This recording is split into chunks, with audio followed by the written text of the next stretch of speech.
This is Sky Sports F1 HD. There is a star that lights the road. I take this ride. Just try. I wanna be the only one to make it to the light. I take it to the edge where I live 1,000 lives. Maybe I could be the one right into the setting sun tonight. Just drive.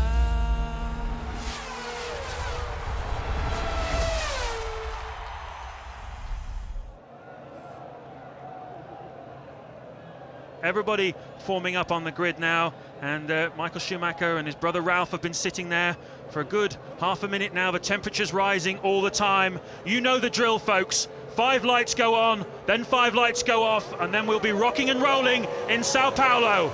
Ready? Ready? Ready?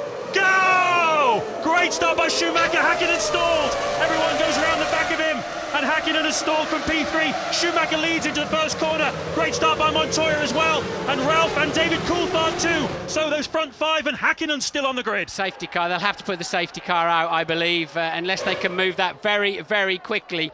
They will put the safety car on. That is a walled part of the track. There's nowhere that you can get that car off easily. And as you see, Montoya up to second and Coulthard a flying start, truly is fourth. Ralf Schumacher fallen off the front row back down to fifth. And look, the car is still on the grid. They will have to put the safety car out very, very quickly. They need those double yellows waving.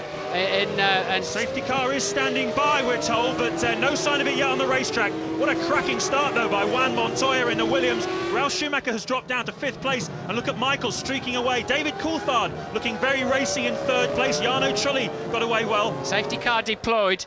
Safety car deployed, so James, the problem is the safety car cannot pick up the cars before they come over the start-finish line. There's the board, there's the waved yellows. This is a very, very difficult and dangerous situation as they're hauling up the hill towards the start-finish line, doing some 180, 190 miles an hour. The safety car cannot pick them up until the pit lane exit, and there it is. So they will pass the danger zone before the safety car picks them up, and they better be watching those flags, and they are indeed. All drivers slowing down very sensibly down the pit straight. Very critical situation They all have radios. All the teams will be in radio contact with the drivers. You can see how close it would have been. He's right on the racing line, Mika Hakkinen, and I'm very surprised they've taken this long to move it. It's over 2 minutes since he stalled that car, and normally you engage it into neutral and roll it back off the grid, but obviously some kind of problem for Hakkinen with the gearbox. Couldn't get the thing into neutral, so now we've got a period of consolidation here while we just clear this car off the track. It won't be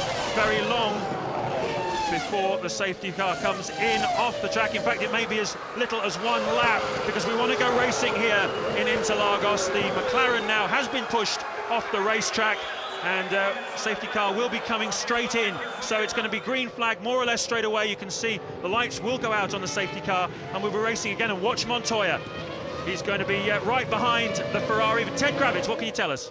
Well, James, I'm actually at the front of the McLaren garage. Mika Hakkinen just having a word with engine boss Mario Ilian as he comes in. I can tell you Ron Dennis and Norbert Haug were watching the same pictures you were watching, and as soon as it happened, they just put their hands to the heavens. They look absolutely gutted. Thank you, Ted. We're just looking at a replay, Martin. Brilliant driving from all of the field. He was 3rd on the grid, so brilliant driving from 19 other. There he is waving his arms already.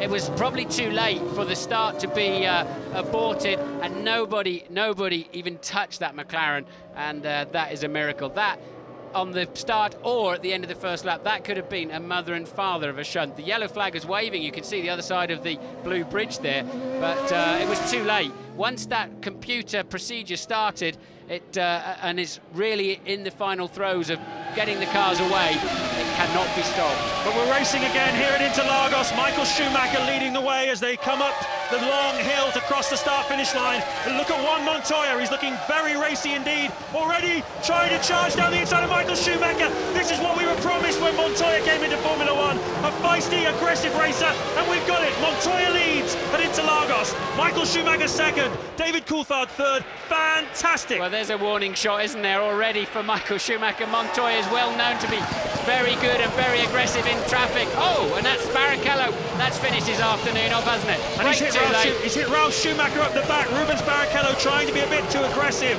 into late descent, and what a dramatic start to this Brazilian Grand Prix. Unbelievable incident from start to finish. Rubens' race car, of course, packed up on the formation lap. Take us through it, Martin. Yeah, well, look, Barrichello steaming in very late behind and just missed his braking point, really. Ralf quite cautious. That's the second time this year that somebody has run into the back of Ralf. We saw it, of course, we saw it with Villeneuve in Melbourne, and it just seems as if Barrichello was unsighted. Ralf there having to watch the Jordan, the rear wing go, so Ralf is out of the race. That's a 1 hour job to fix that at least.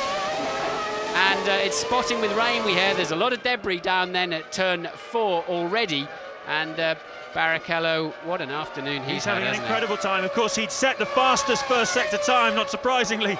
Just before he did that, he really had the bit between his teeth, the local hero. But Montoya is still leading this motor race. Michael Schumacher is second, Coulthard third, Trulli fourth, Frentzen is fifth, Villeneuve, great effort from him at the start up to 6th place. Heidfeld has gone from 10th to 7th. Raikkonen is right behind him, his teammate in the Sauber. Eddie Irvine, who's under investigation for problems at the start, is in 9th place. Alesi has made a great move up into 10th place. And of course, we've lost Ralf Schumacher, we've lost Rubens Barrichello already. So Montoya leading. And Hakkinen, of course. Hakkinen stalling on the line. He's got 1 point then from the first 3 races. Mika Hakkinen, he cannot take the spare car and restart this car.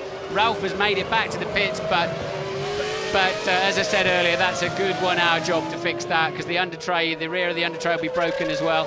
And Montoya now having Schumacher closing up, and well, what a sensational move that was from Montoya. We all expected him to pull those kind of strokes, but the first chance he got in his Grand Prix career, he sticks one up the inside of Michael Schumacher. But it's not all over yet, because Michael Schumacher is a pretty feisty character himself, and he's right up the back of Montoya. And you can see again the incident, Barrichello running into the back of Ralf Schumacher.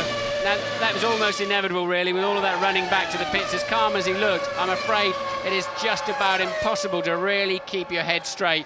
And, well, as you said, James, he went through there's a speed trap there, there's a section time there, and he was about half a second faster down to that 4th corner than anybody else. I think Rubens really unsighted and braking way too late. And now look at Schumacher homing in on Montoya, but we know that BMW Williams has easily been the fastest car down the straight all weekend by some 4 to 5 kilometres per hour. So Michael's got his hands full.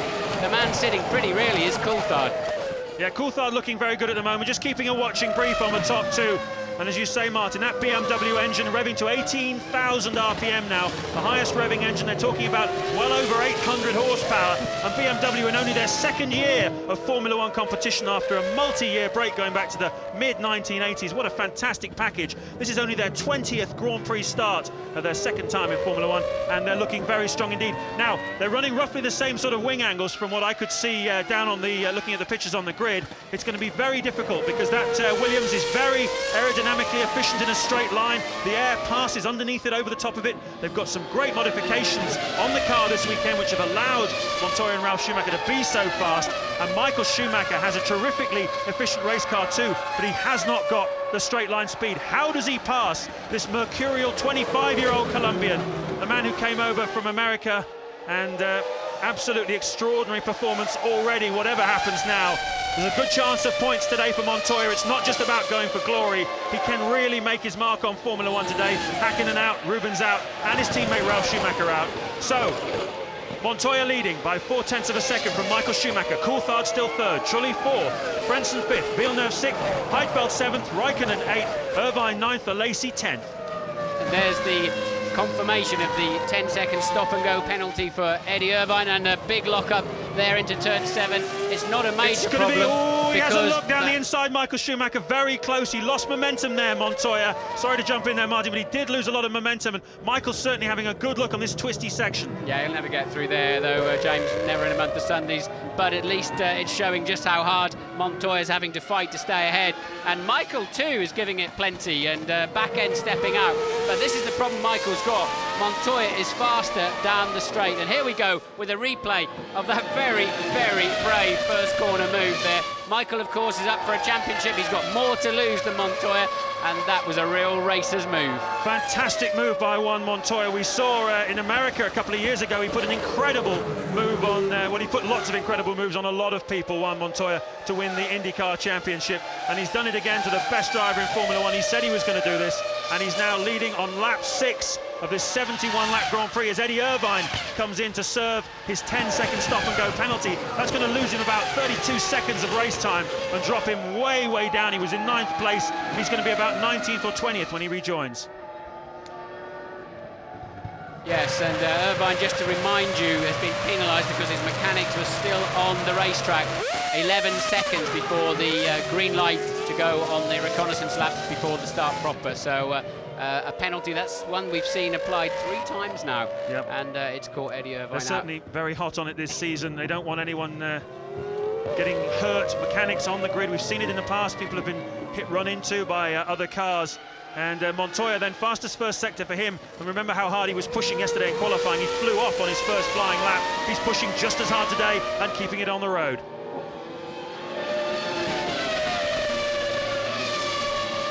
There's very much a 3-horse race at the front between Juan Montoya from Colombia, Michael Schumacher from Germany, and David Coulthard from Scotland. And there's very little to choose between the 3 of them. Coulthard is the fastest man on the racetrack at the moment. And Schumacher, Montoya, it's very, very close indeed between them. So Montoya leading Michael Schumacher, Coulthard 3rd, Trulli 4th, Trenson 5th, and Panis in 6th place.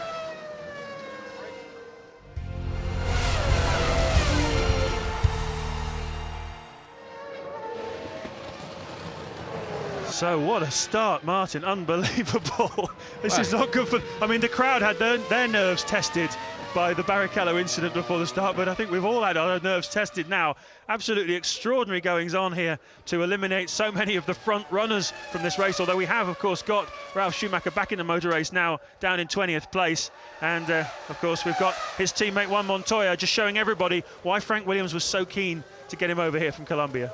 Yes, and when we first saw Montoya, I think in Melbourne, I wasn't absolutely sure that he really was hooked up to these very recent Formula One cars, and he seemed to be a little bit behind the car. He was a bit untidy through nearly all of the corners, and he still, that was Panis passing Frentzen for 5th place, but Montoya definitely looked a bit behind the car, but he's very quickly come on the pace in the last 2 Grand Prix.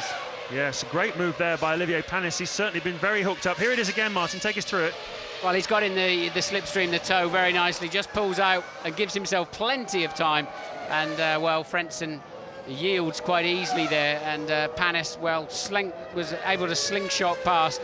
And it was pretty easy. I remember accusing Heinz Harald of not being that aggressive when people were passing before. He got very upset with me, but he did yield quite early on that. But I'm afraid it was a fait accompli. Panis on his way into 5th place. Yes, and of course this is the battle for Honda honour as well. Trulli in the Jordan Honda is up in 4th place ahead of these two, but Panis there getting ahead of the rival Honda runner as we look at Villeneuve and Irvine going toe-to-toe into turn 1. That's the battle for 18th place. Both of them were higher up, both of them were in the top 10. But both of them have lost out. Villeneuve through probable puncture and Irvine through a start line irregularity. But the BAR is looking pretty racy today, particularly Olivier Panis.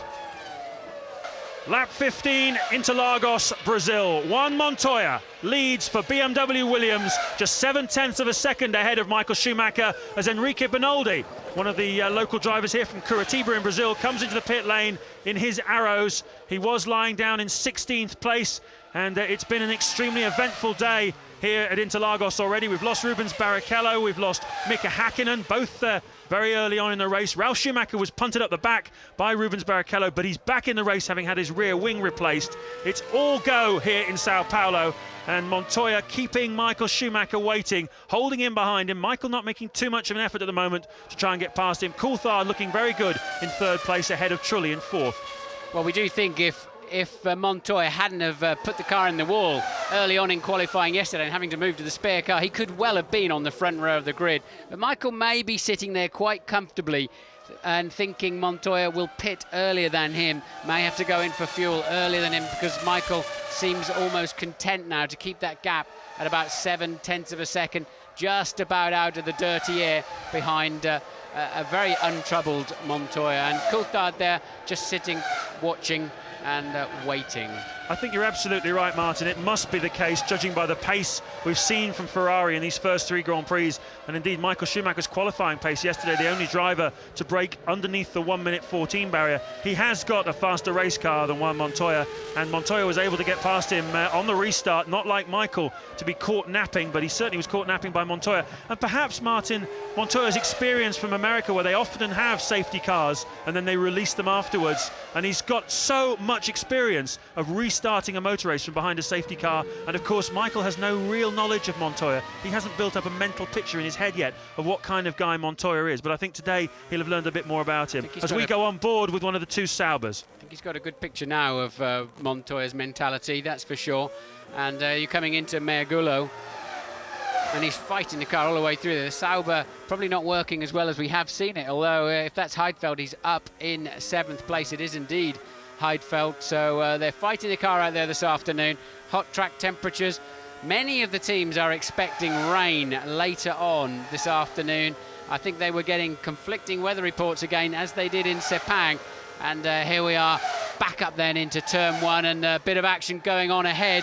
That will be Frentzen and Panis. Frentzen and Panis, the battle for 5th place. Some superb onboard shots there from the car of Nick Heidfeld as he follows that terrific scrap which has been raging now. Olivier Panis really is going like a train. He started this race in 11th place on the grid, and he's now up to 5th. Yeah, it was Frentzen being passed, funnily enough, by a recovering Ralf Schumacher. So sorry again that we lost pictures and sound earlier on, but Ralf Schumacher 4 laps down, and this is just a test session now for him, but he's steaming through the field and past Frentzen very easily.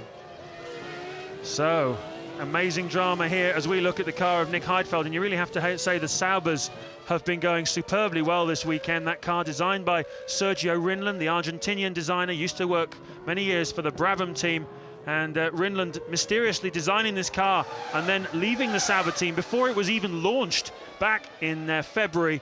And Stephen Taylor now the technical director of that Sauber team, an unknown guy, came out of McLaren. But here's again Ralf Schumacher making that move and going past Frentzen, trying to presumably unlap himself. Yeah, he's 4 laps down on the race leaders, so he's trying to unlap himself. Yes, that's not for position, that's just Ralf really just getting on with it. Nothing else he can do other than drive his heart out. There's no chance, unless we have one of those very bizarre Grand Prix, and the start of this Grand Prix looked like it could well be that way. There's no chance of him getting a point today. Normally there's at least 10 or 11 finishers, and he's got to be at the back of them, having lost so much time while they replace that rear wing. I just hope he doesn't have any suspension damage on that car that lets him down later on. But this is the sister car of Montoya, and still maintaining now a 0.9 second lead, just on the fastest first sector of anybody in this Grand Prix, and Michael can't do anything about him. So there's a huge crowd of Colombians have come down here. This is the closest Grand Prix to their home, of course, here in South America, and they've come out in their droves. They're right in front of us. We're just above the main stand, opposite the pit lane, just up on the left of your pitch at the moment, and a huge crowd as Hakkinen there talks to his team boss, Ron Dennis, and says, listen, I've got 1 point here in the championship. What are we going to do about it? Yeah, and clearly it was when he hooked first gear that the engine stalled. It wasn't the start. He didn't get into the start procedure. Mika already had his arms out of the cockpit before the start proper, as it were. So sometimes if you don't have quite enough revs on, you just hook that gear. If the clutch is dragging slightly, the engine dies. These engines have very little inertia and momentum down at the low RPM. They're designed to work up at 17,500 RPM. Tiny, tiny flywheels. They are so easy to stall. So who is this man that all these Colombians have travelled all this distance to come and see? Well, he's 25 years old. It's his 3rd Grand Prix start only. He was the test driver for the Williams team back in 1998 when he also blitzed the Formula 3000 Championship. He's a great favourite of Frank Williams, who decided to take Ralf Schumacher instead of Montoya a couple of years ago when he was looking for someone to drive alongside Zanardi. And, well, he was a bit peaked, but he went off to America. He raced for Chip Ganassi over there in the Champ Car Series, and he won the championship over there first time out. and certainly put a lot of people's backs up, not least Michael Andretti, who was the kingpin over there. He put him into the wall fairly early on in his Champ Car experience. It was a marker to him and to everybody else. I'm here, I mean business, and you better pay attention. And here today at Sao Paulo, he's done the same thing to Michael Schumacher.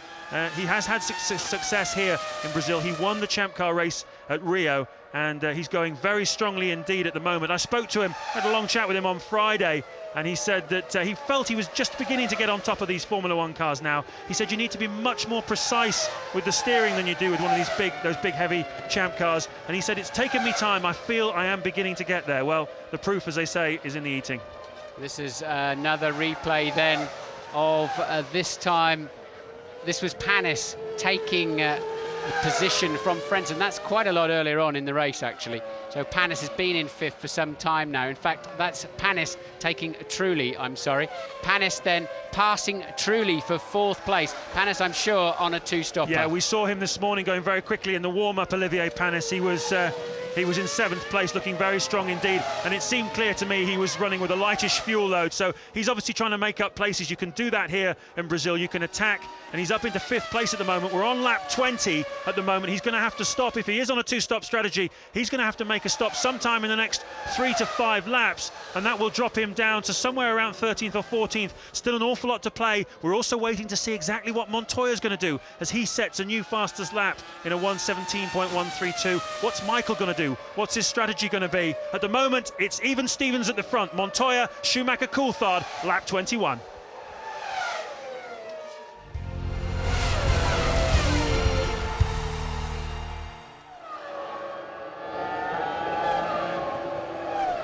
Alesi up into the top 10 for the first time this season.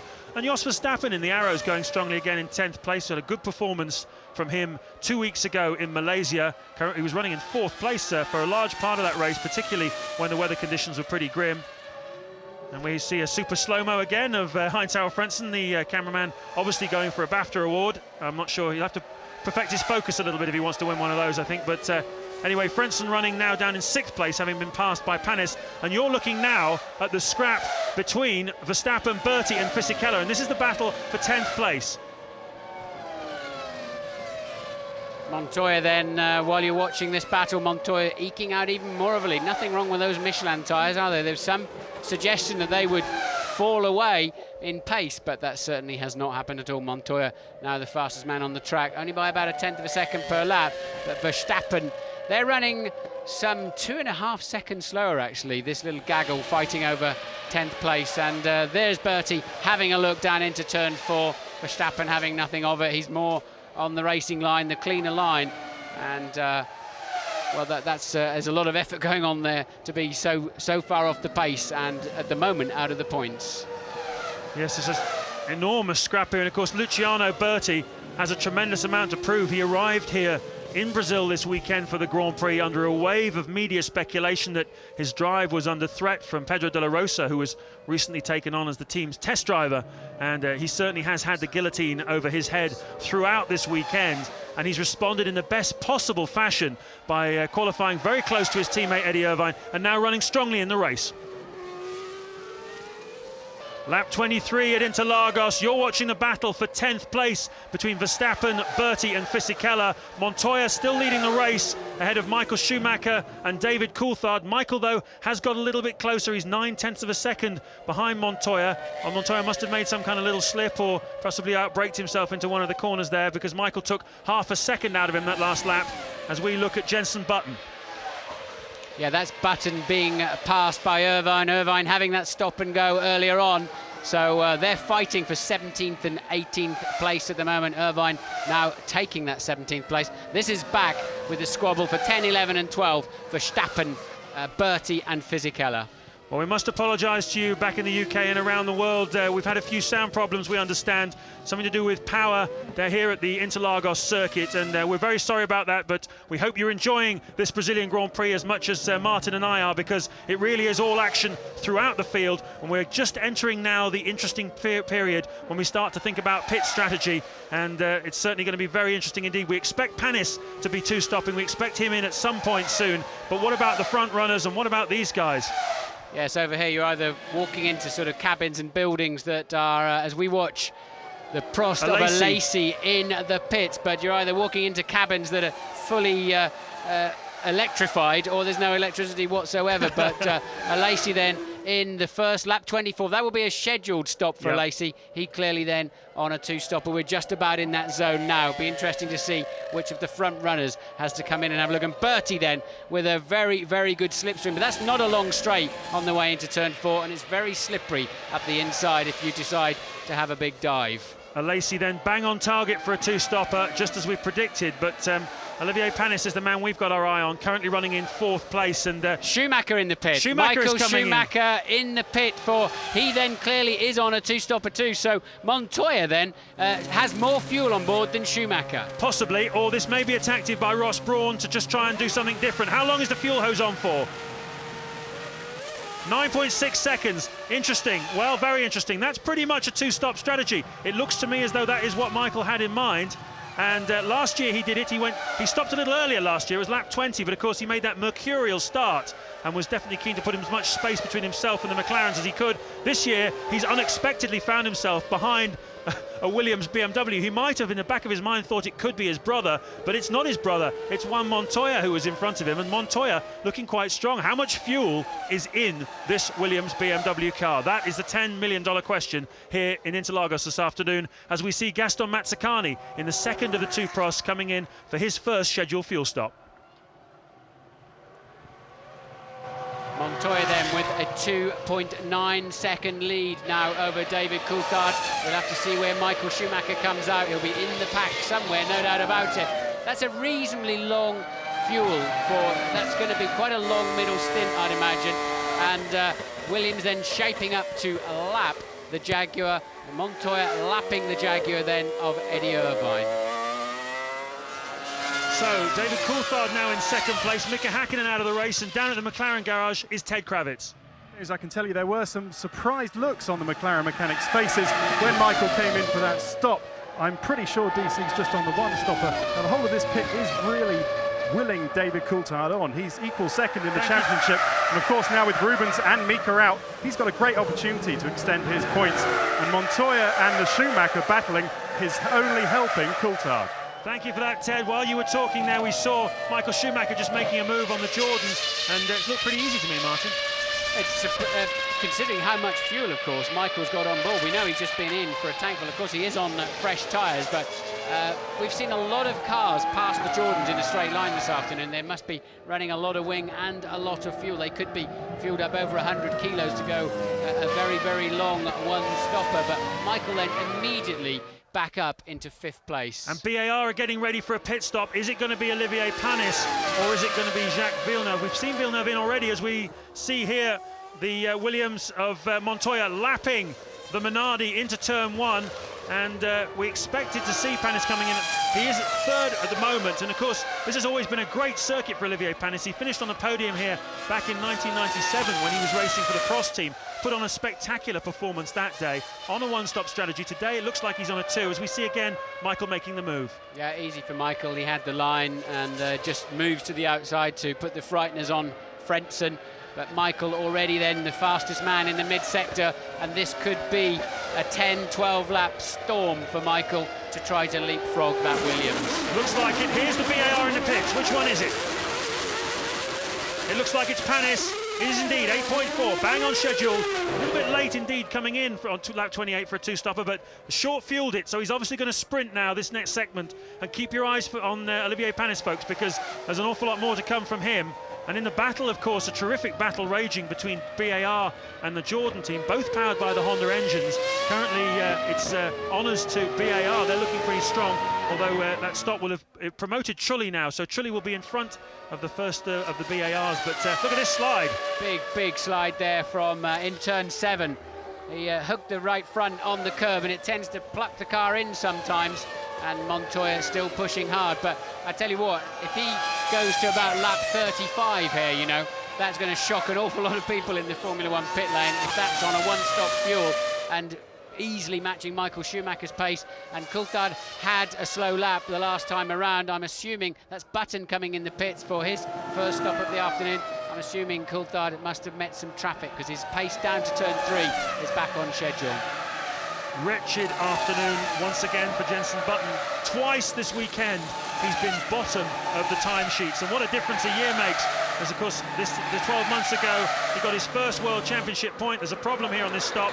It's all over for Jenson Button.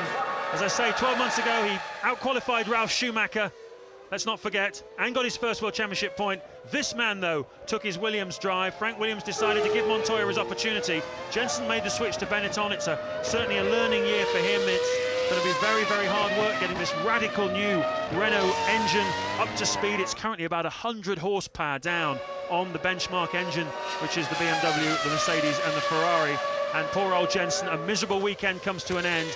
Never got higher than 17th in this race. In fact, he never got higher than 17th in any session of this entire weekend. Well, as the fuel's going down, another new fastest lap of the race then for Montoya. So no drop-off at all from those Michelin tyres, none whatsoever.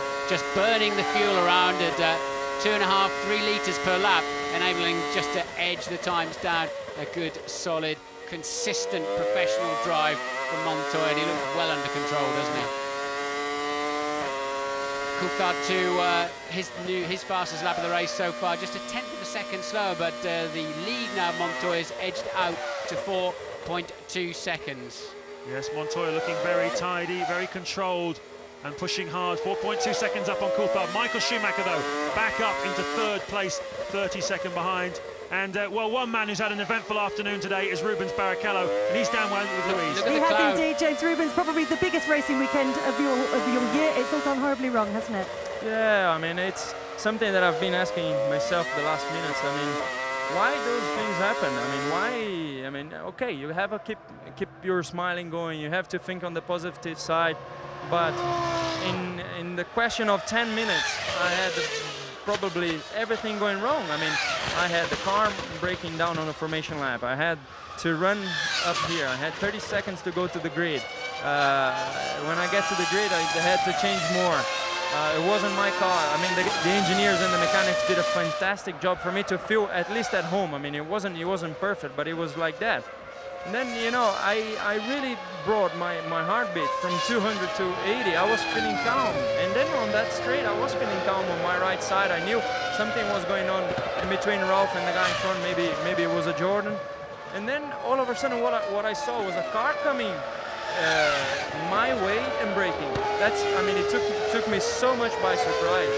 And that's the discussion we had on the briefing on the other day. I mean, are you allowed to change so many lines in the course? So it's really bad. Thanks, Rubens. Bad luck. Okay, Rubens light. Well, I can see out of the window here, thunder, lightning, and it is clearly raining in the distance. Whether it's going to get close enough to this racetrack to interrupt this afternoon, I don't know. Certainly many of the teams are expecting it, and that's always a great yahoo, isn't it, when that happens? Well, of course, if it does start to rain, the man that's going to favour is Montoya, because he hasn't stopped yet. He looks like he's building up to a stop. Michael, of course, has just been in, and he would be the loser. Let's just recap, take a couple of seconds out here to just recap and remember exactly what's happened so far in this extraordinary Brazilian Grand Prix. Rubens Barrichello, his race car failed on the parade lap, and he had to run back and get into the spare car. He then smashed into the back of Ralf Schumacher right here at Lake Descent Corner on lap 2. That brought out the safety car. It put Rubens out of the race, as we've just heard from Louise, and it put Ralf Schumacher into the pits to put a spare wing on. He's now back in the race, but he's not classified. He's way outside the top 17, 4 laps down. Juan Montoya then put an incredible move at the restart on Michael Schumacher, the race leader, and he took the lead as Ralf Schumacher well, he's unlapping himself, actually. It's very confusing watching that Williams unlapping itself, because it looks like passes for position. It's not, folks. He's just trying to unlap himself on the Jordan. But Montoya dived down the inside, a very bold move on Michael Schumacher. He took the lead, and he's looked very comfortable ever since. David Coulthard was comfortable in 3rd place. Michael made a surprise pit stop on lap 25, and he's now in 3rd place. So Montoya leads on lap 32 from Coulthard, Michael Schumacher, Trulli, Frentzen and Heidfeld. Yes, but what's more significant here, James, is that Schumacher's 0.4 of a second slower than Montoya and Coulthard. So if he wanted to put a spurt on in the mid-sector of this race, it's not paying off at the moment, even though we know he fueled it quite heavily. 9.6 seconds worth of fuel, quite a lot. A long stint. but it's really not released him. He's not making any ground up. You would expect Montoya, of course, to be fast at this stage, as Rubens Barrichello has a quick word with the Ferrari team technical director Ross Brawn there, saying, well, listen, let's hope for better luck in San Marino in 2 weeks' time. A bitterly disappointed Rubens Barrichello. But you would expect Montoya to be quick at this stage because he's very, very light on fuel now. He's probably down to his last 10 kilos of fuel in that Williams BMW car. And Rubens waves to his adoring public. And of course, Michael Schumacher, we know, has got at least 50 kilos of fuel left in the car. So it is surprising to see exactly how this thing is shaping up. But the question mark, of course, also is this the race where Michelin finally prove they are the tyre to have? Because Montoya on the Michelins seems to have the measure of everybody else. News from the pit lane, it's just starting to spit with rain. And we can see the rain out in the distance, just don't know if it's going to quite make the edge of the circuit. So we could be in for some excitement yet, no doubt about it. Coulthard maintaining that gap now behind Montoya to 4.4 seconds. And you're still watching the squabble there of Verstappen and Fisichella for what is now 9th and 10th place. Well, for those of you who enjoy this kind of tactical battle, you're certainly seeing a fantastic piece of tactical driving today by Juan Montoya and by the Williams team. Sam Michael, of course, is the chief engineer there. He's the man calling the race strategies nowadays at Williams. He's one of the bright young things in the Formula One engineering world. He's tipped as being the next Adrian Newey, in fact, that's how highly he's thought of. Was top man at Jordan, but of course switched through the winter over to the Williams team. And I was talking to him this weekend, and he certainly is very, very bright lad. And he's got Montoya hooked up. It's working very, very well for him, and he seems to have outthought even Ross Brawn at this stage. Jenson Button is rejoining the racetrack. We saw him parking up earlier on for what looked like a normal pit stop. Then they pulled it in the garage. They clearly fixed that. And Jenson Button then back on the racetrack. There's going to be some 4 or 5 laps down, I would guess. So, Juan Montoya leading, and we're just taking a look at a replay as Villeneuve in 11th place gets it a little bit wrong and takes to the grass, having a miserable weekend this weekend. Jacques Villeneuve, 97 Formula One world champion, won here that year at Interlagos on his way to the World Championship. But this year he really has been outpaced by his teammate Olivier Panis, who's been threatening to get on terms with Villeneuve, but this has been the race where he's done it. Yeah, Panis has been a match for Villeneuve, no doubt about it, and we saw that kind of pace from Panis when he was test driver in McLaren last year, but wondered if it would retranslate back into Grand Prix, and it certainly has done so. But Villeneuve, the reason he's down in 11th place is he had an early pit stop for what looked like a puncture.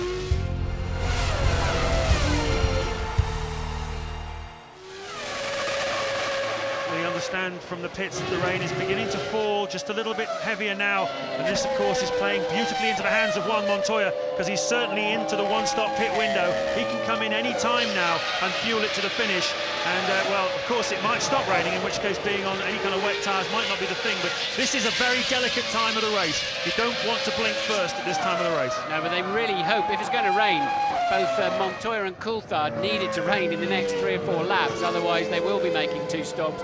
But as we well know, James, tricky conditions, changeable, rainy conditions is Michael Schumacher territory. He's currently 32.8 seconds behind Montoya because he's on a 2-stop strategy. He's had the first of those pit stops. They've both got to pit one more time, of course. So Michael, 32 seconds out of bed. He's got some work to do, as Michael Schumacher. He said before this race, my winning streak must come to an end. It must, sooner or later. That is just the way the world works. And of course, he was tempting fate a little bit, but is this going to be the weekend where not only does his winning streak come to an end, but Juan Montoya's winning streak begins? Because this young 25-year-old Colombian has certainly shaken the Formula One establishment to its core with this performance here today. Incredible pace, incredible aggression, and we now know he had a lot of fuel on board when he fought Michael Schumacher, who did not have a lot of fuel on board at the time. Yeah, good point. I mean, he outbraked Michael, didn't he, with that move, and as the pace car released them, he was more ready than anybody else. Outbraked him with now we know another 20-25 kilos of gas on board, so from 190 miles an hour 25 kilos makes a big difference when you're trying to slow a car down, especially if the tyres are a bit cool. Although of course the safety car was out only for effectively 2 laps of this race while they cleared Häkkinen's car off of the start finish line after he stalled whilst engaging first gear, and that is Michael losing time there behind the Prost. Well, they're starting to put their raincoats on in the grandstands in front of us. Some of them have got Colombian flags painted on the back of them. There are wet tyres ready, there are intermediate tyres ready in the pits for the drivers who are going to make their pit stops. It's a very, very nervous, intense time. You don't want to jump too soon, make the wrong decision. When it rains here, it tends to absolutely dump on the track huge amounts of water, but not for necessarily an awfully long time. A little bit like what we saw in Malaysia. Well, of course, you've got such high track temperatures that it soon burns off, doesn't it? We've got a temperature, an air and track temperature out there at the moment of 27 centigrade, so 62% humidity, and the pressure is dropping, 926 millibars. We've got a bit of altitude here anyway, but all the signs are that it could well rain. And well, Mika Häkkinen told you on the grid he thought it was going to rain.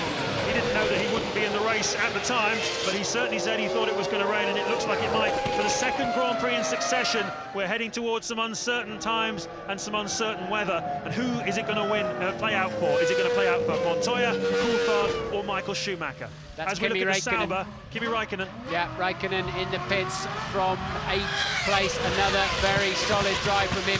Seemed to be an awful long time getting away there, and clearly a one-stopper. That's about right for the amount of fuel to go in, but seemed to be late getting away. But he was on slicks, Martin. Did you see that? He noticed he was on the slick tyre, which is very brave. Well, he couldn't do anything else at this time. There's no water on the track. No option, James. Wet tyres on that track, and you'll be 2 or 3 laps. Oh, and whoa, that's...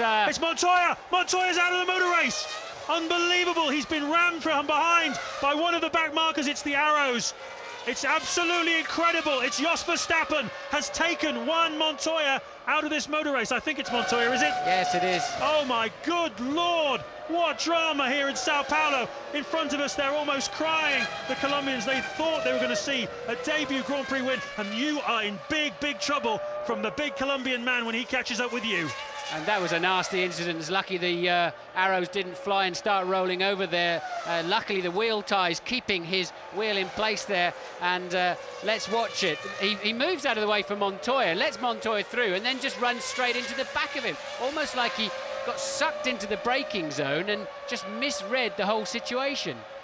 Wow, what an absolutely incredible development here at Interlagos. Juan Montoya on his way, looking very strong indeed, and Jos Verstappen, having let him come through, has made an absolutely dreadful, dreadful mistake, and he walks away looking very sheepish. Verstappen ran over my head there back in 1994 when, do you remember, he got together with Irvine and had a big incident at turn 4 there, managing to drive through my cockpit on his way. But that's your new race leader then, David Coulthard, and again, lots of debris and rubbish on the track. You always get a lot of litter over there. There's a big grandstand full of people, and I think just the swirl around this bowl of the air movement, there's always a lot of litter and rubbish, and a big bolt of lightning about 5 miles in the distance, just striking the ground here in Sao Paulo. Speaking of striking the ground, I've no doubt the mechanics down at Williams are doing just that. What's happening, Ted? Yeah, it's terrible. Patrick Head walked off the pit wall with a face like the thunder that we think is about to come as the McLaren mechanics just take to their pit box. Williams smelt blood. They really smelt their first win since Jacques Villeneuve won at the Nürburgring in '97, and it's been cruelly taken away from them. Thank you, Ted. And look, Heidfeld there trying to get out of the pit stop, and the refueler could not get the nozzle out. So a disastrous pit stop there for Heidfeld, who was in 7th place, but he had something like 22 seconds advantage on Fisichella behind him. And in comes Coulthard. Yep, Coulthard into the pit lane now. This is your race leader, lap 39. He'll fuel it to go to the finish, almost certainly. But the key question is, can he get out in front of Michael Schumacher, who at the end of this lap is 30.3 seconds behind him, and that is almost exactly what you need to make one stop. It's going to be very, very close.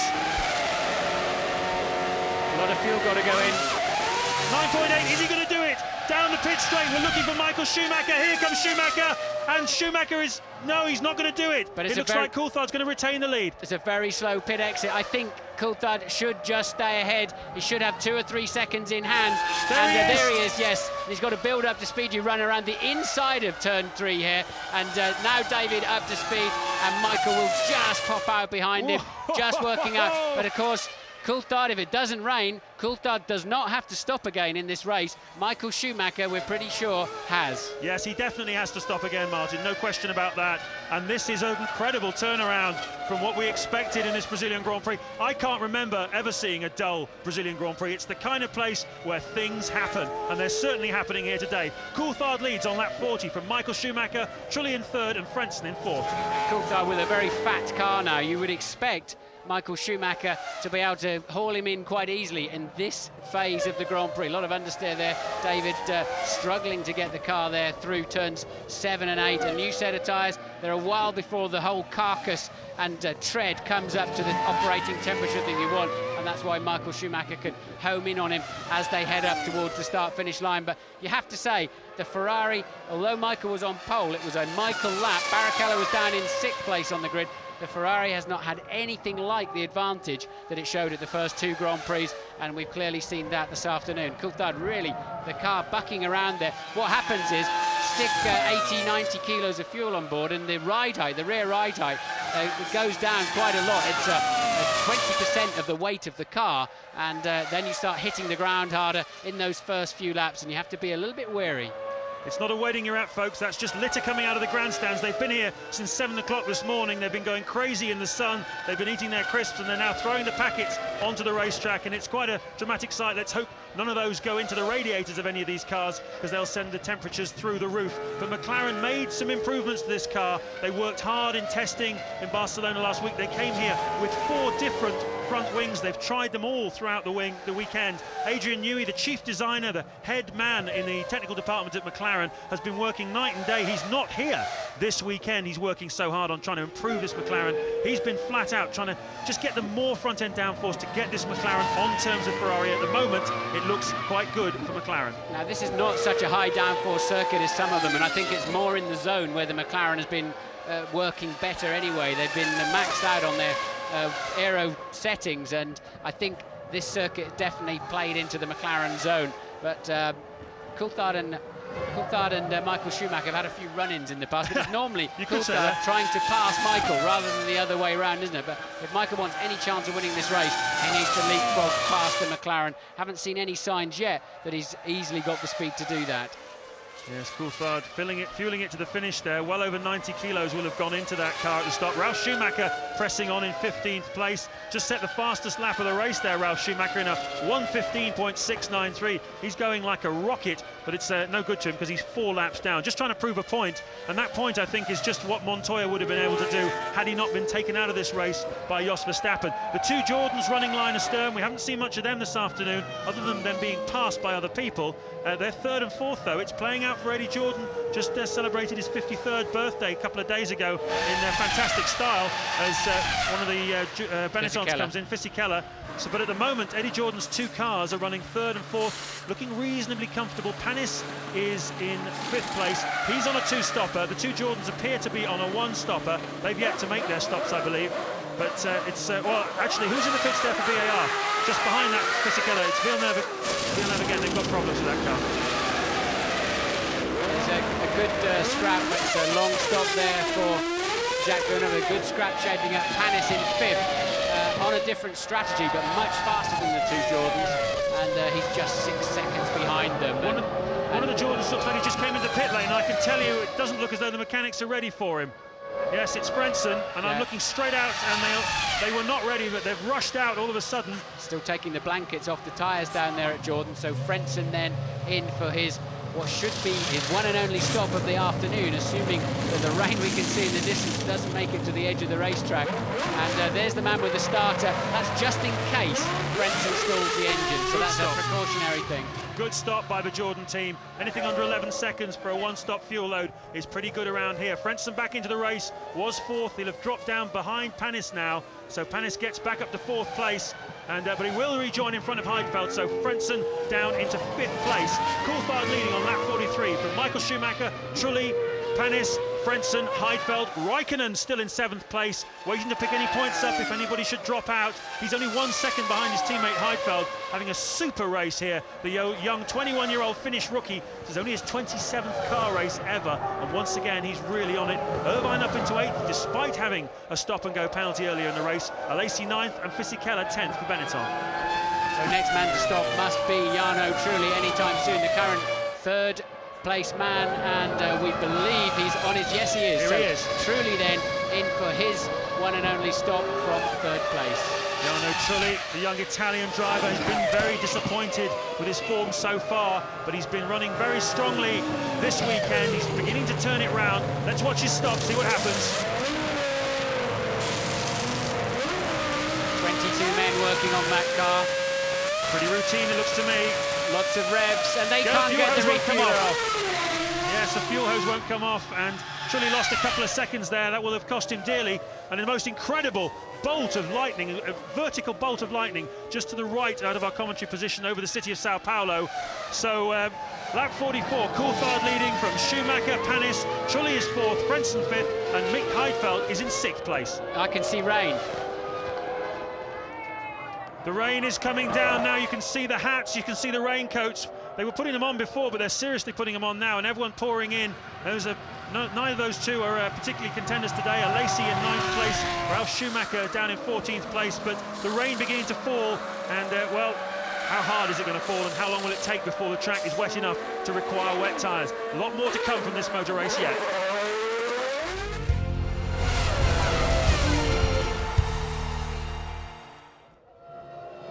Well, this is a race of dramas.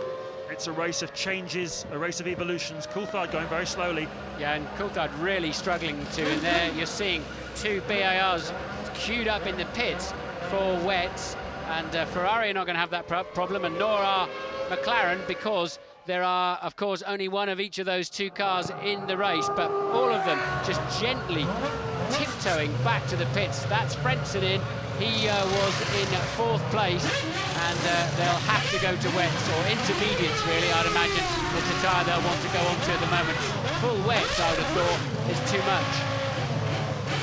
And look, Frentzen really not ready to go out there. I think he's saying he got the wrong tyres on there. No, it wasn't him. It was one of the mechanics that tried to stop. He was about to go, and one of the mechanics seemed to tell him to stop, and he was wondering what on earth was going on. Michael Schumacher from 2nd place comes into the pits. No sign yet of David Coulthard coming in to make another stop, so McLaren are toughing it out at the moment, but wet intermediate tyres going on to the Ferrari.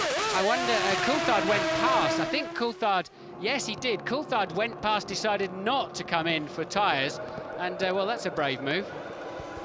Brave indeed, brave, foolish, very, very thin dividing line between the two. I can see the rain now pouring down outside our commentary box window. It's not quite in Malaysia quantities, but look at Coulthard.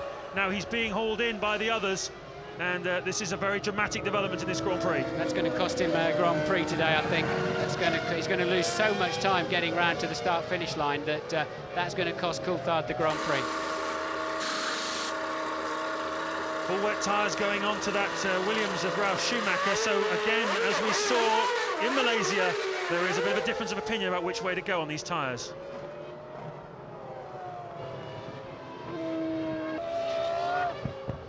That's your race leader, David Coulthard, but it's raining quite hard now here in Brazil, and he's going to have to make a pit stop because he is losing a lot of time.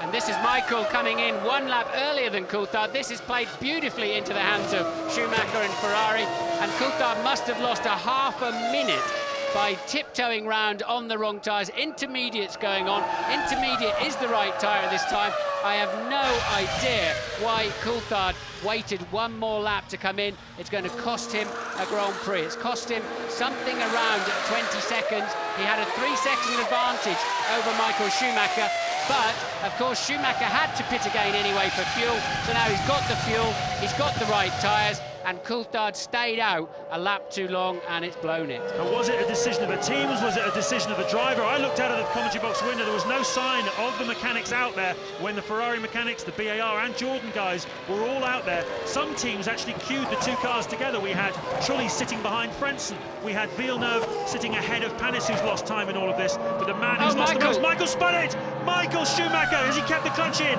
Yes, he has. He's got away with it. He gets away with it so often, Michael Schumacher. And he's got away with it again here in Brazil today. He keeps the lead of the motor race. And there's Coulthard, look, second place man Coulthard coming up behind him. We don't know yet exactly what tyres that Coulthard put on. Michael's struggling. Michael's on intermediates. We saw Michael on intermediates for sure. Michael, I think I saw Coulthard on intermediates as well, but look at that. Yeah, but that was on touching the white line. That's why he went off. It's not the volume of water there that spun Michael. It was the white line. He hooked the rear tyre up on the white line coming out of 4, and Coulthard then should be just behind him. We're just getting word from Ted in the pits that Coulthard is in fact on intermediate tyres as well, so it's even Stevens. They're both using the same tyre. Now Ferrari have done more testing with this intermediate tyre, and over in Italy it paid dividends for them 2 weeks ago in Malaysia. You remember that Michael put them on and went away to win the race. He was about 4 seconds a lap faster on a drying track than the McLarens, but here today McLaren have learned the lesson. They too have gone for the intermediate tyres. They don't have quite as much experience or understanding of them, but can Coulthard drive them as well as Michael? We will find out. Ted is down in the pit lane. Yeah, Martin, I think I might have an idea as to why they waited so long before Coulthard came in and put those inters on. The sun is actually out. It's kind of raining. It is actually raining pretty hard down here, but the sun is out. I think they were just holding fire to see what the weather actually did in case it stopped and he could stay out. But as you say, I'm pretty sure this has lost David Coulthard a Grand Prix today. Well, it may have just played back into his hands a little bit, though, with Michael's mistake down here at turn 4. And he'll keep well wide of that white line this time around, as he does. And surely, yes, the track will be drying rather than getting wetter. The rain has stopped. As you say, the sun is out, and Louise is with Montoya. Huddled beneath an umbrella with Juan Pablo Montoya. Looking at this weather, are you glad in a way that you're not out there? Not really, you know, I think we had a very healthy lead. And we're looking really strong for a race win here. But a bit disappointed with that, we couldn't really get it. But, you know, I'm still happy for BMW, Williams and Michelin. They all three did a fantastic job, and just want to thank everybody. Thanks, Juan Pablo. Amazing to see the boys still smiling.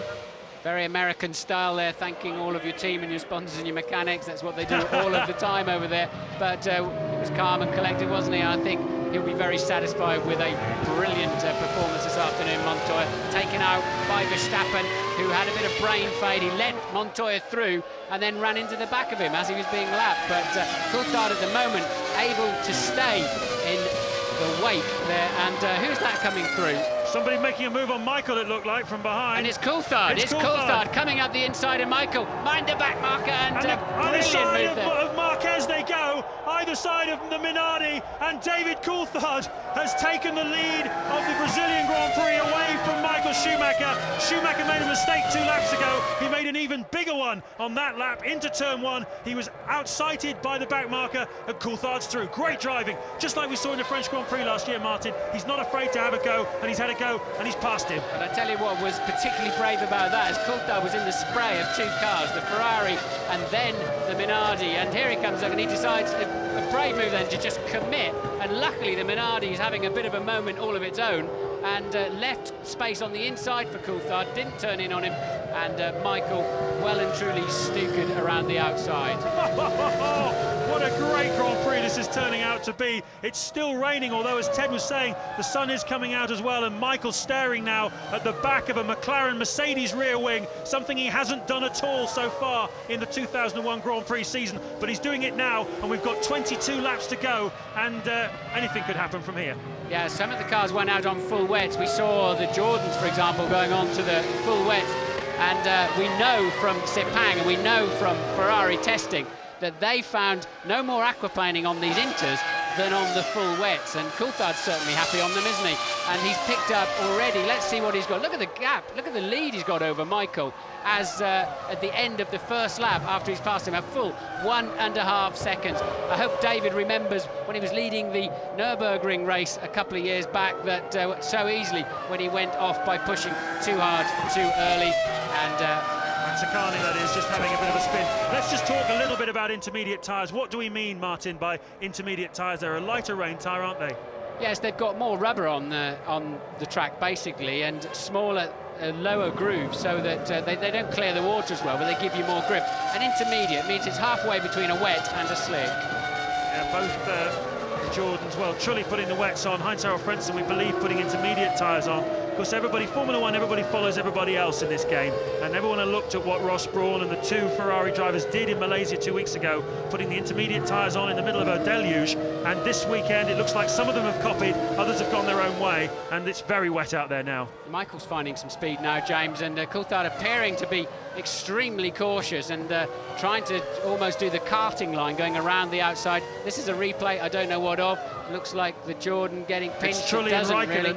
Trulli Yes. and Heidfeld, I beg your pardon, having a scrap there. Trulli and Heidfeld for fourth place. So Trulli taking fourth place off Nick Heidfeld, who was going very strongly once again for the Sauber team. And the track seems to be wetter in some places than others, as we saw a couple of weeks ago in Malaysia. It's not quite the same situation as there, because in Malaysia we had a very wet part of the track and some of it was bone dry. Here it's all wet, but some parts are wetter than others. I tell you, you need some fantastic belief in your car when you're coming along this pit straight here on intermediates with that amount of water on the racetrack.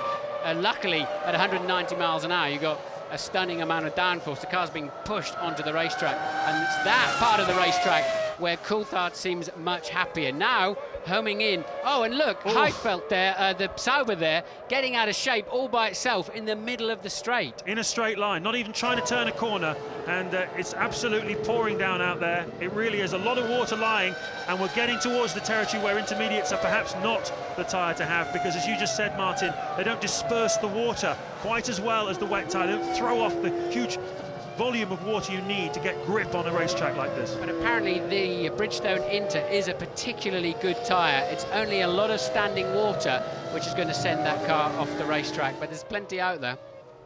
So Coulthard leading, 20 laps to go in this race. No one has to make another stop unless the weather conditions change and tyres are required. But in terms of refueling strategy, we believe everybody now is fueled to go to the finish. There are 20 laps left in this unbelievable 2001 Brazilian Grand Prix. Coulthard leading by 2.5 seconds from Michael Schumacher. Frentzen is in third place, Trulli is fourth, Heidfeld is fifth, and Raikkonen is in sixth place. Irvine has got up to seventh after his stop-and-go penalty. Alesi is eighth, Panis ninth, and Fisichella 10th. 20 amazing action-packed field laps, we hope, still to come.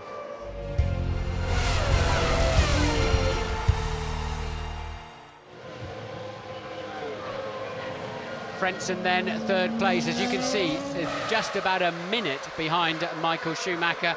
Ferrari mechanic there clearly not that excited about the race that's going on out there. It seems pretty exciting to us. Michael's dropped a full 6 seconds down now on Coulthard. Coulthard, the fastest man on the racetrack, with the exception, strangely, of Panis, who's currently down in 9th place. We saw Panis lose a lot of time when he had to queue up in the pits behind Villeneuve and wait for his wets. Ralf Schumacher coming into the pits yet again. It's been a miserable afternoon for BMW Williams, and particularly for Ralf. He was clouted up the backside by a back marker, and so was his teammate who was in the lead. And Ralf coming in, changing for different type of wet tyre from the looks of things, but it's all academic. I think they're gathering data at the moment. They're just gathering data, Mitch, then trying the different types of wet tyres. There's Michael Schumacher though, what's going on here? The crowd were cheering out here, and it's Schumacher running off the road. Does he run into anything? He should recover from that. It's a pretty wide gravel trap there at turn 6, and Michael lives for another day. He always seems to get away with it somehow, doesn't he? Amazing. Well, they call him the rain master, but today it looks as though he's not mastering the conditions as well as the man from Scotland, David Coulthard, who so badly needs a win here today to really impose himself in the championship. And it looks like Irvine there having a bit of a spin in sympathy, coming up behind Michael as he regained the track. Eddie Irvine there lying in 7th place before that spin. What I can't work out is it's not raining over here, but every time I see a different TV picture, there appears to still be raining on the far side of the racetrack. But Coulthard then working very, very well in these conditions and are clearly enjoying these intermediates, but he needs to be super careful. Michael's gone off the road and he's lost several seconds, so Coulthard then can afford to just back off slightly. 18 laps to go here in this amazing 2001 Brazilian Grand Prix. They call Michael Schumacher the Rainmeister, but at the moment he's struggling.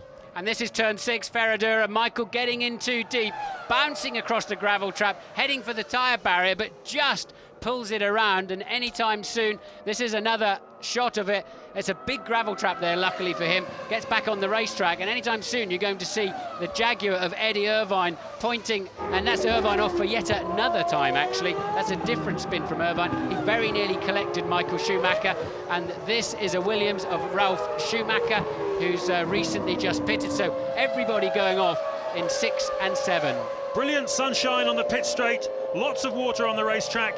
It must be Brazil. It's a crazy situation. David Coulthard leading on lap 54 from Michael Schumacher now by 15 seconds following that off-piste excursion by the Ferrari, the reigning championship leader at the moment. Frentzen is third, his teammate Trulli is fourth. Nick Heidfeld going strongly for Sauber in fifth. Lacey looking for Gert Prost's first points of the 2001 championship, and their first points since '98. Look at Michael's car control though. Well, or absence of it. Yeah, that was a different, yet another overhead angle of that turn 6 incident. So Michael losing 2 seconds a lap as well, actually, to Coulthard. Coulthard driving beautifully up front. We've seen over the last few years Coulthard saying over the winter, I want to go for it, I want to be the man who goes for the championship. You can see his car control, it's absolutely fantastic, David Coulthard. He was very strong in the rain at Silverstone a couple of years ago. Very, very good indeed. Made a pass on Michael Schumacher in the wet. He's done it again here today. And, well, he's got 16 laps to go, and you're making a face, Martin. He's pushing too hard. He's having moments everywhere. He's 18.9 seconds ahead, as you say, and he doesn't need to be pushing this hard. But of course, you know, if the track does dry out, he still could have a drag race to the end with Michael Schumacher. But David appears confident, appears to be under control. He's calm. Every so often, he just gets the tail end wagging. But Coulthard apparently on his way. And then the car just hooks up and flies through the final part of the lap.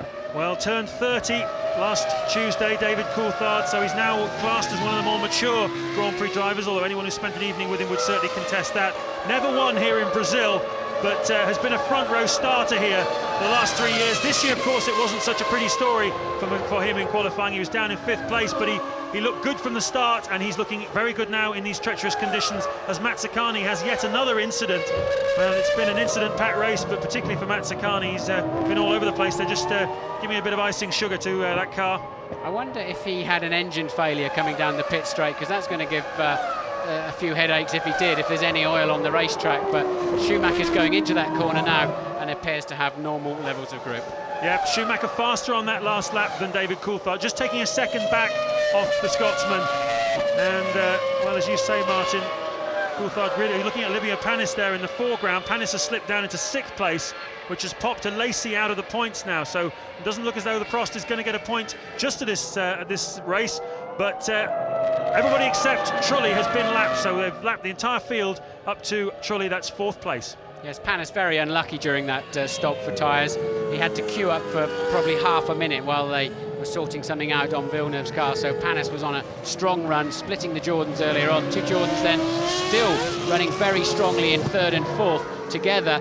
And who have we got here? That has got to be Raikkonen out of 9th place. So Kimi Raikkonen out of the race. We don't know whether it's a mechanical failure or whether he simply dropped it somewhere. But well into the green fields there. I suspect he spun off somewhere.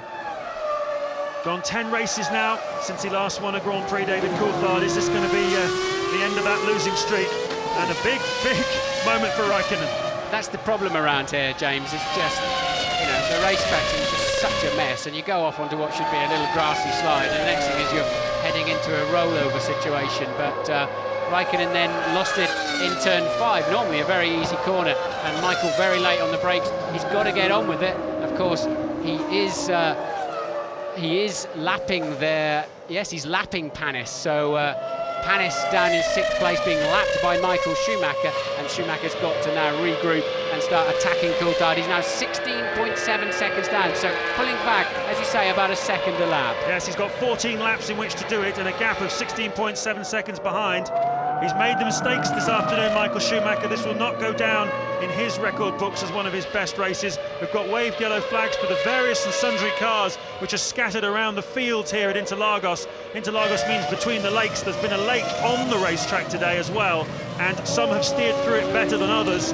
And certainly David Coulthard at the moment, the man with the credentials to claim to be the rainmaster here in Brazil. Who's this then? This is Panis making a move on Alesi. That was the move for 6th place, which took Panis up there into the points-paying position. Of course, he finished 4th in Australia and was disqualified, or rather he was given a penalty which dropped him down to 7th place, Panis. So these would be his first championship points of the season, and his first championship points since coming back to Formula One after a one-year sabbatical as a McLaren tester. Yeah, it was very sweet of Panis and Alesi. They were waving at each other as Panis took away his 6th place. And Coulthard has just put a lap on Jarno Trulli into turn 1. So David Coulthard going like a train here in Interlagos, putting a move on Trulli. There in a replay, I saw it out of the corner of my eye. And Coulthard then just sweeping out of the toe, gets the right line. There's plenty of grip up the inside. You see the back of that McLaren bouncing around on the bumps, quite stiffly sprung for whatever reason. When it's surprising then he's finding this much grip on the track. And now, for sure, the water level on the track is definitely intermediate zone, and there should not be too many risks out there. But Coulthard last time lost another 0.8 of a second to Schumacher. But if he can just keep this sort of pace up and keep this aggression through the back markers, he should be okay. But remember what happened to Montoya, minding his own business and wiped out of the race by a back marker. Yes, absolutely extraordinary. Jos Verstappen, for those of you just joining us, the race leader Juan Montoya was going along very nicely, having thrown down a gauntlet to all and everybody in Formula One, having passed Michael Schumacher very dramatically. And as you see, Coulthard making progress, putting another lap on Ralf Schumacher, who was also clouted by a back marker. But Verstappen pulling aside, and Montoya just slipping through, and then obviously Verstappen missed his brake pedal, smashed straight into the back of Montoya, and that was the end of the Colombian's race. So, lap 58. We've got David Coulthard leading by 15.9 seconds from Frentzen in 3rd place. Michael Schumacher in 2nd place, Frentzen 3rd, Trulli 4th, Heidfeld 5th, and Olivier Panis in 6th place. Just looks to me, Martin, as though certain areas of this racetrack are starting to dry out now. Yeah, but I don't see a problem. I think these Inters will... there's enough water sort of offline where they can go and cool the tyres down. I just don't see them in this next 12 laps even beginning to consider slicks, because it's going to cost them 28 seconds to drop in and pick them up. And Ralf off the racetrack, he's having a miserable afternoon. He's last, of course, having lost 4 laps. And that's again in turn 5. That's where Raikkonen went off. Yeah. And but he didn't quite go so high up the banking. So who's still left in this motor race then? Well, as we said before, they've lapped everyone up to 3rd place now. Trulli just went a lap down to Coulthard. So it's just Coulthard, Schumacher, Michael Schumacher and Frentzen on the lead lap.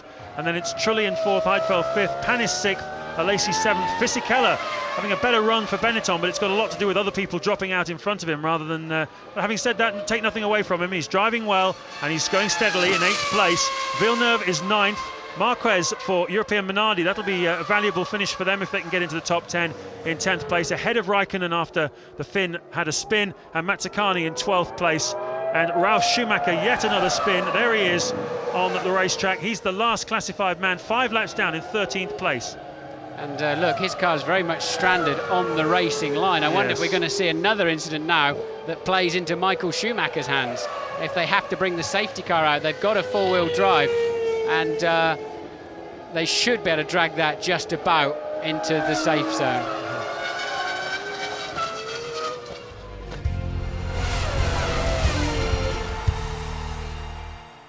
"11 laps to go in this Brazilian Grand Prix. James Allen and Martin Brundle with you. David Coulthard leading the race by 17.5 seconds from Michael Schumacher. Frentzen is 3rd, and Martin, an incidente. Yes, Ralf going off in exactly the same place as Raikkonen had a couple of laps earlier, stalls the car but slides back onto the racetrack. They can't appear to move it out of the way too quickly. Working under waved yellows at the moment to say Marshall's on the racetrack. They had got a 4-wheel drive to it and a tow rope, and I suspect they should clear it without the need for a safety car, but it's in a very critical position. We'd seen Kimi Raikkonen in the Sauber having a spin there. Obviously, has something either gone down there or there's a lot of water just on the racing line. It's a dangerous place, but it looks like, fingers crossed, they may well have cleared it. As Coulthard, you can see him backing right off as he goes through the danger zone, those waved yellow flags. It looks like Ralph's car has been taken away, and Coulthard now 19.4 seconds clear of Michael Schumacher, who has led this motor race himself. It's been all over the place here in Brazil. Montoya has led, Michael has led, DC, David Coulthard has led as well, and at the moment he's got P1 on his pit board, and he's got 10 laps to go to try and claim his first race win for 10 Grand Prix, his first of the 2001 season, and a win which would certainly put him very strongly up there in the championship.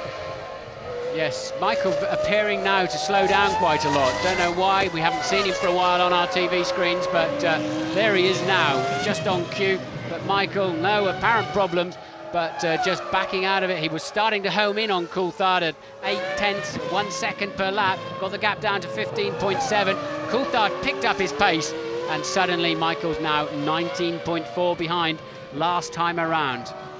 Yes, it's not really been Michael Schumacher's afternoon here today. He's acknowledged as being the king of wet weather. They call him the Rainmaster, but he's made 2 mistakes here today in the wet, and it's given the opportunity to David Coulthard. We thought Coulthard had blown it when he did an extra lap.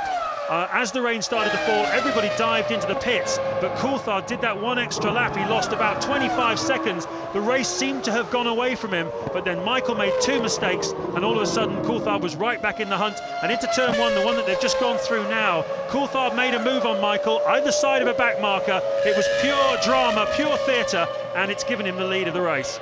Well, they'll not need to come in for slicks. I'm sure slicks anytime soon would be faster, and Michael's struggling there to lap the Jordan, and could not make it down the straight to get past the Jordan, which is surprising, and he's not going to yield either, although he is being lapped at this stage. But, and now he yields. No, he doesn't. No, he's just going onto the wetter part of the track.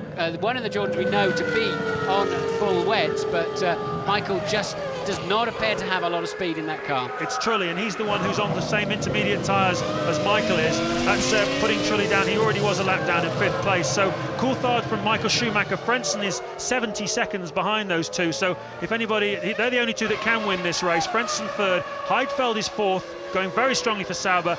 In 5th place, Trulli, you've just seen him there being passed by Michael. Panis 6th, Alesi 7th, Fisichella 8th. Having a better day for Benetton. There'll be some smiles for that. And Coulthard moving on to the wet stuff down the straight then to start to cool those inters. Now they're in the zone where they really should be on slicks, but it'll cost them 28 seconds to drop in for a set of slicks, and it just is not worth it. What they've got to do now is try to maintain those intermediate tyres. It'll be a softer rubber, and with the grooves in them, you generate an awful lot more surface temperature, and both anybody out there now on the inters will be doing exactly the same thing. Yes, these intermediate tyres have gone through an awful lot of testing, and of course we should remember, Martin, that both David Coulthard and Michael Schumacher are on the same Bridgestone tyre, so there's no tyre war going on in this battle here.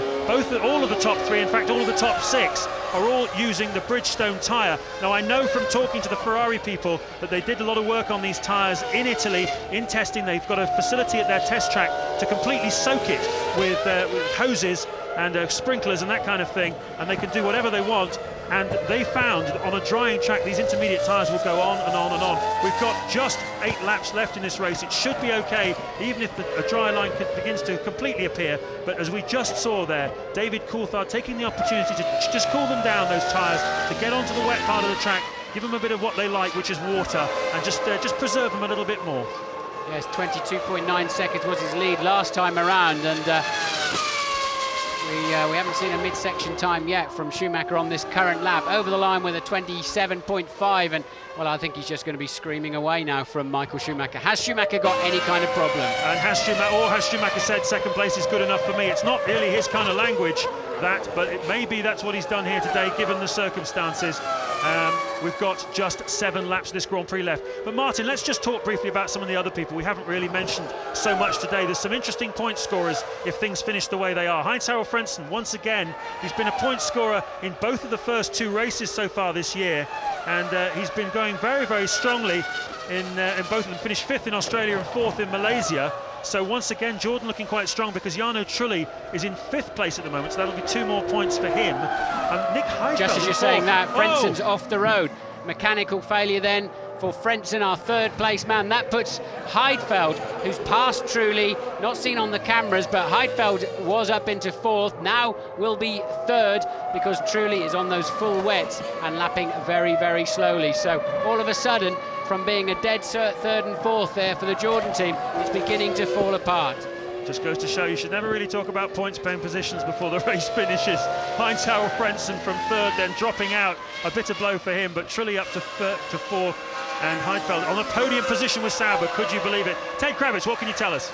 James, it's a fantastic atmosphere down here at McLaren. I'm actually surprised you're allowed in this pit at all.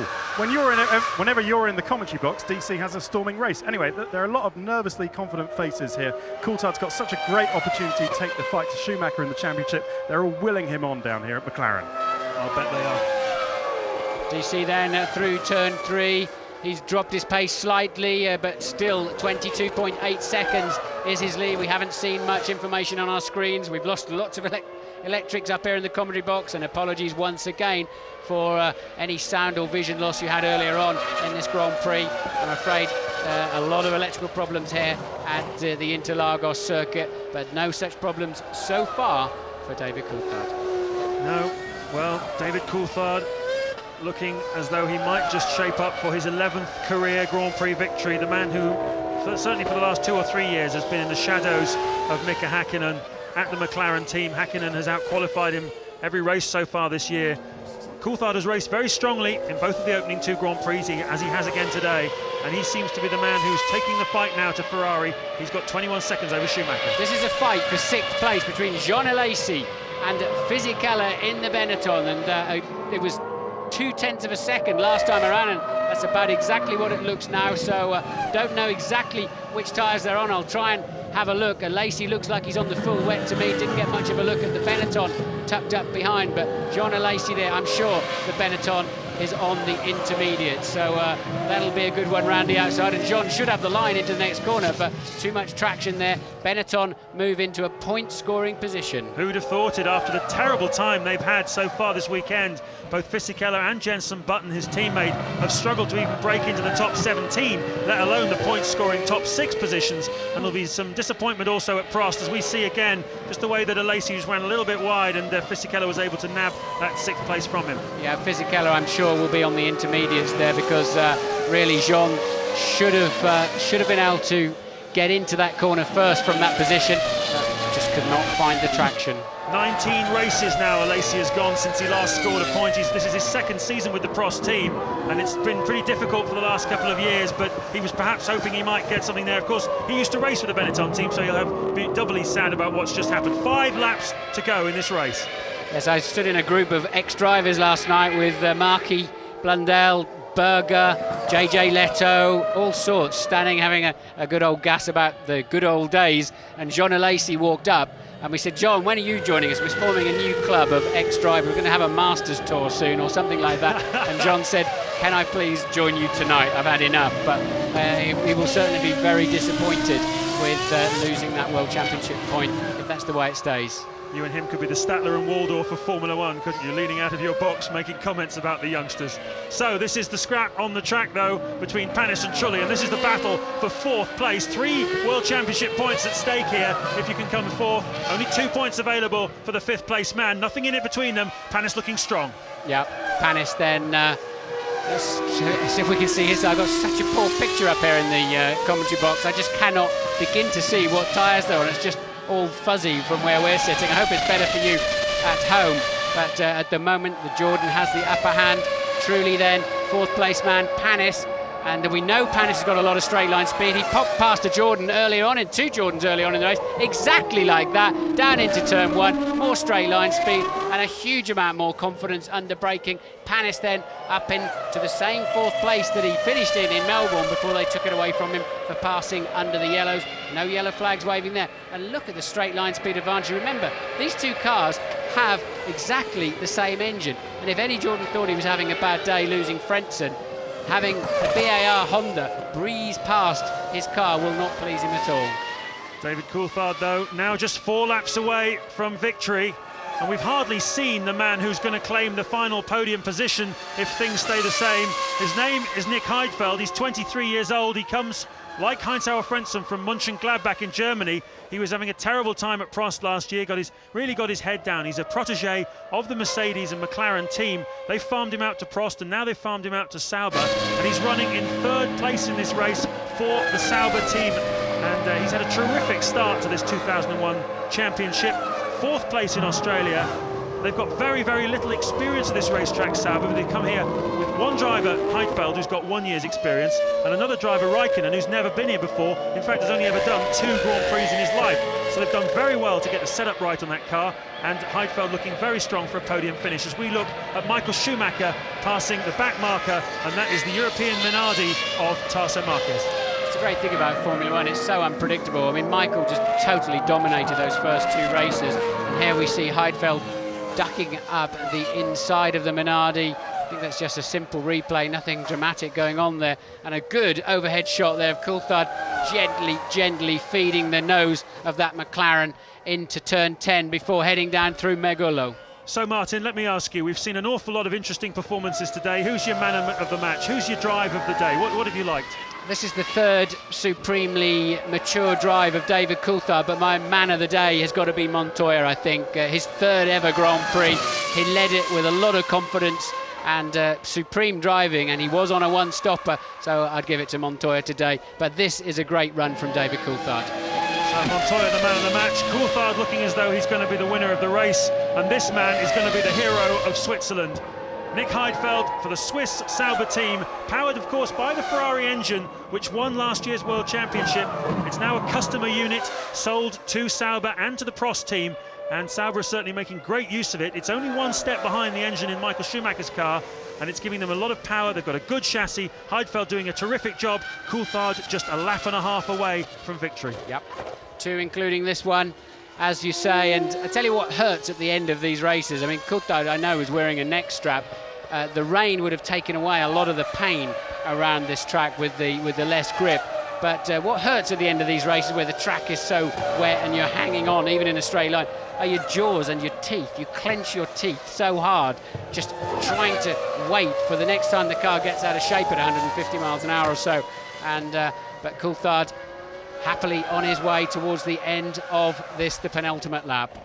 So we've hardly had time to draw breath since this race started about an hour and a half ago. It's been incident-packed. Rubens Barrichello's car failed on the formation lap. He ran back, got into the spare, and then had a huge accident which put him out of the race. We've had safety cars. We've had Juan Montoya leading this race for well over 20 laps before he went to make a routine pass on a back marker who let him through, and then he went straight up the back of him, taking Montoya out of the race. Michael Schumacher took the lead. Then we had rain. Michael looked as though he was in a very strong position.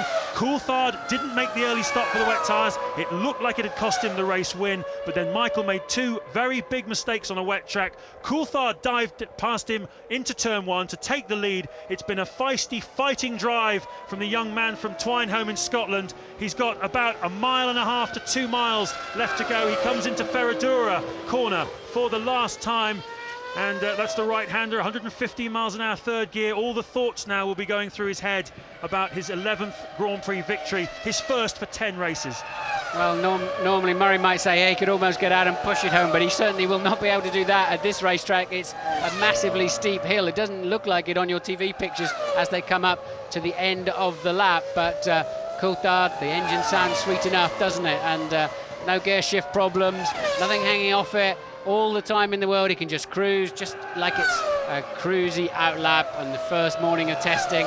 Just pay attention, don't make any silly mistakes, and David Coulthard surely now has this Grand Prix in his pocket. Coulthard then is going to take the 10 points. A brilliant drive.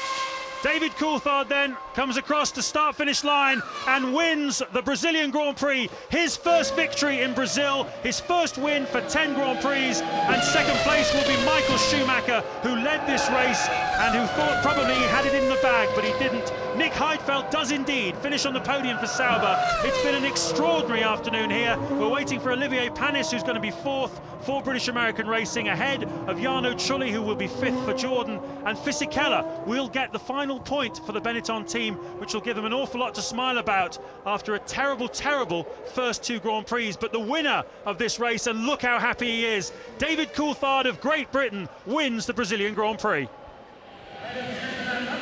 So David Coulthard has won the Brazilian Grand Prix. Food for thought for Michael Schumacher, but let the celebrations and the party begin in Brazil.